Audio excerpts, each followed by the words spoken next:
여러분 안녕하세요. 9월 22일 수요일 한절 한끼입니다. 추석 명절 마지막 날 잘 지내고 계신가요? 네, 저도 시골에 내려가서 오랜만에 이렇게 잣도 줍고 쉼의 시간을 잠시 보내고 있습니다. 평화롭게 잘 지내고 있습니다. 우리가 디모데 말씀을 묵상하고 있습니다. 바울은 마게도냐로 떠나면서 에베소 교회를 디모데에게 맡깁니다. 에베소는 바울이 가장 오랫동안 사역했던 곳이죠. 2년 동안 두란노 서원에서 말씀을 가르치기도 했습니다. 이제 바울이 복음을 전하고 말씀도 배우고 잘 성장해 나아가는 이 에베소 교회에 위협적인 요소들이 생겨나기 시작했습니다. 에베소는 당시 로마령에 속한 아시아 도시 가운데서는 가장 큰 도시였습니다. 정치, 경제, 문화, 종교적으로 아주 중요한 유효충지였는데요. 세계 7대 불가사의라고 말하는 아데미 신전이 있었고 또 그리스 철학이 아주 발달된 곳이었습니다. 이렇게 복합적인 요소들이 혼합되어서 이단들이 생겨나고 그들이 교회 안으로 들어오게 되었습니다. 그래서 교회 공동체를 흔들고 위협하는 요소가 된 것이죠. 바로 이런 때에 바울은 가장 애착을 갖고 있는 에베소 교회를 그가 가장 사랑하고 신뢰하는 믿음의 참 아들인 디모데에게 그 교회를 맡긴 것이죠. 이제 오늘 본문에는 아주 유명한 자기 고백, 신앙 고백을 하는데 자기는 죄인 중에 괴수였는데 복음의 일꾼으로서 주님께서 직분을 맡겨주셨다. 그 모든 것이 주님의 은혜다라고 고백하는 부분이죠. 그러니까 이제 같은 직분을 수행하게 될 디모데 역시 그렇게 믿음의 선한 싸움을 싸우도록 권면하고 축복하는 내용이 오늘 본문이라고 볼 수가 있겠습니다. 저는 오늘 본문 가운데 1장 12절 말씀을 중심으로 묵상을 해봤습니다. 잠시 말씀을 읽어드리겠습니다. 나를 능하게 하신 그리스도 예수 우리 주께 내가 감사함은 나를 충성되이 여겨 내게 직분을 맡기심이니. 바울은 먼저 나를 능하게 하신 주께 감사한다 고백하고 있습니다. 여기서 능하게 한다는 말은 힘을 제공한다, 가능하게 한다라는 말입니다. 그러면 주님께서는 바울에게 무엇을 위해서 힘을 제공하고 능하게 하셨을까요?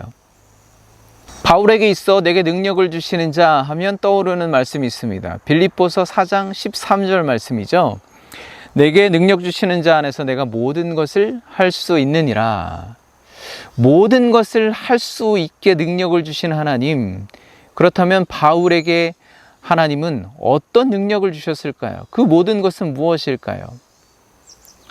병을 치유하고 무언가 놀라운 기적을 행하는 그런 것을 말할까요? 그런 종류를 말하는 것이 아닙니다. 바로 앞에 빌립보서 4장 12절을 보면 이렇게 고백합니다. 나는 비천에 처할 줄도 알고 풍부에 처할 줄도 알아 모든 일 곧 배부름과 배고픔과 풍부와 궁핍에도 처할 줄 아는 일체의 비결을 배웠노라. 그렇습니다. 비천에 처할 줄도 알고 궁핍에 처할 줄도 아는 일체의 비결. 그리고 그 글을 쓸 당시에도 감옥에 갇혀 있었잖아요. 그런 상황에서도 맡겨지신 직분을 끝까지 감당할 수 있도록 능력을 주셨다. 힘을 제공해 주셨다. 그것을 감사하고 있는 것입니다. 바울은 그렇게 능력을 주신 하나님의 은혜를 말하면서 나를 충성되이 여겨 내게 직분을 맡겨주심에 감사한다 고백하고 있습니다. 주님이 바울을 충성되이 여겼다고 하는데요. 물론 바울이 위대한 전도자이고 또 사도이긴 하지만 스스로 나는 충성된 사람이야 라고 말할 정도일까요? 그렇게 교만해도 되는 걸까요? 그런데 여기서 충성되이 여겼다라는 말은 지금 바울이 그렇다라는 말이기보다는 하나님께서 그를 충성된 사역자로 또 믿을 만한 신실한 종이 되도록 도우시겠다라는 것입니다. 그렇게 만드시겠다는 거죠.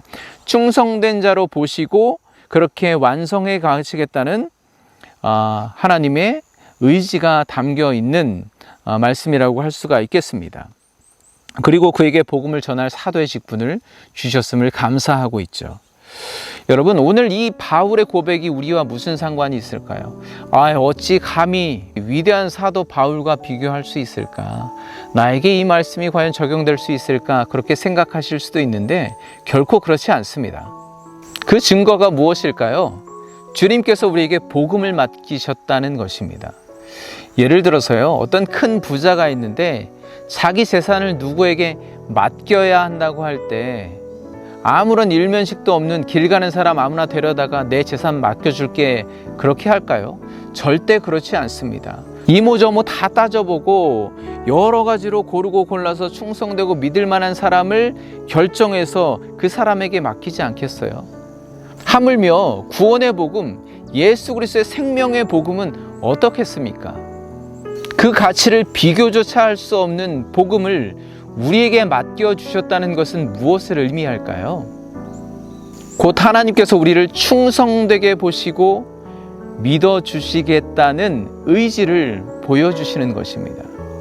비방자요, 박해자요, 폭행자였던 바울을 충성되이 보시고 믿어주시고 귀한 복음의 사역, 그 직분을 맡겨주셨던 것처럼 우리가 오늘 비록 연약하고 궁핍하고 또 여러 가지로 부족할지라도 하나님께서는 우리에게 당신의 귀한 복음을 맡겨주실 정도로 우리를 향해 강한 믿음과 신뢰를 갖고 계시다는 것을 여러분 잊지 마시고 오늘도 이 말씀을 붙들고 담대히 승리하시기를 간절히 축복합니다.